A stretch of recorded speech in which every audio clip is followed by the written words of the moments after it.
This is Shawna, Laura, and Lindy. Collectively, these women have lost 535 pounds. And now each of them are living their best life. So let's meet them. Shawna Tyndall from Tucson, Arizona, lost 165 pounds. Come on out, Shawna!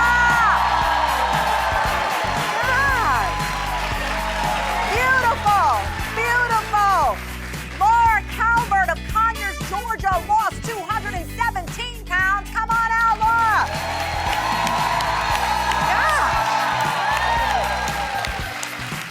Loving it. And beautiful. Last but not least, Lindy Saralucci from Toronto, Canada. Lindy lost 153 pounds. Come on out here. Oh my gosh! Look at these pictures and look at this now. This is incredible. Beautiful. Have a seat. Shawna, let me start with you. You lost 165 pounds. You called yourself a food addict. What does that mean, a food addict?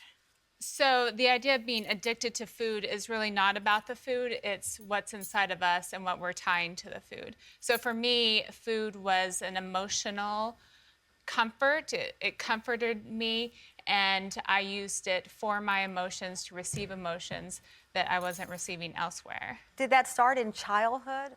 Absolutely. There wasn't a time in my life that I didn't know food as my best friend. Absolutely. Was yes. that supported by the adults in your life, the friends that you had? So from very early in childhood, I used food to comfort myself, and just in our household, we as a family, because it's very few times are you just doing things by yourself. So as a family, we use food. I'm from Texas. We love to celebrate with food. Mm-hmm. We love it. But I use it to the extreme of I couldn't just enjoy the food. I needed the food to fill something inside of me. And so this started, how old were you in this picture? About? I was about 9 years old in that So picture. from 9 years old, when you look at the arc of all of your pictures, mm-hmm. this is what you would see. Yes, until absolutely. you were able to break the cycle. Right, absolutely. And I would say really from 5, 6 years on.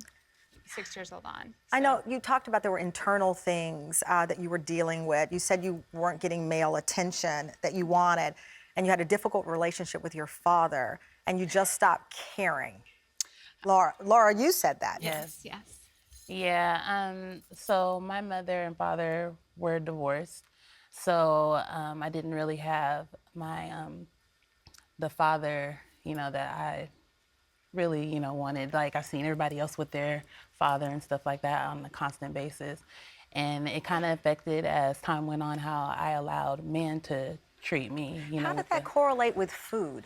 So I used it as a comfort. That would be my friend. It would fill that void that I felt like I had at that time. So you were dealing with these internal struggles of self-esteem. Yeah. And you would go home, and that would make you feel better. Yes. Just to eat whatever you wanted. Yeah, it made me feel a whole lot better. I think that's so interesting that so many people, as Janine pointed out, they associate, okay, this person doesn't have discipline. They don't have, they don't know how to say no. And then suddenly you talk to someone like yourself who lost 217 pounds, and you trace it back to your childhood. Yeah. And your view of yourself.